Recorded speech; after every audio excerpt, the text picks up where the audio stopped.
Chicken ভুনা রান্নাটা এমন একবার সবাইকে বানিয়ে খাওয়ালেই সবাই আপনাকে আরেকবার বানানোর অনুরোধ নিশ্চয়ই করবে।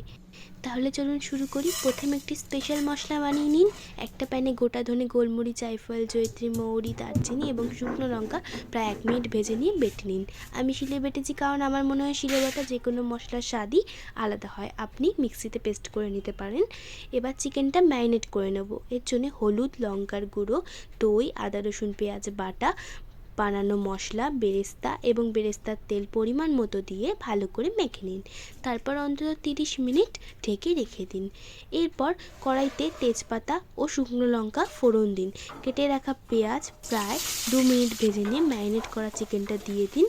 এবার নুন ও জিরে গুঁড়ো দিন, তবে নুন আগে দেবেন না, কারণ আগে দিলে চিকেন থেকে জল বেরিয়ে যাবে এবং চিকেনটা ঠিকভাবে সফট হবে না। এবার লো টু মিডিয়াম ফ্লেমে ঢেকে 20 মিনিট রান্না করুন। এই রান্নায় কোনো রকম জল ব্যবহার করা হয় না, তেল আর মশলাতেই পুরো চিকেনটা কষিয়ে রান্না হয়। এরপর ওপর থেকে বানিয়ে রাখা বেরেস্তা ও একটু মশলা ছড়িয়ে দিন। অন্য একটি প্যানে 1 চামচ ঘি গরম করে তাতে রসুন কুচি ও একটি শুকনো লঙ্কা ফোড়ন দিন।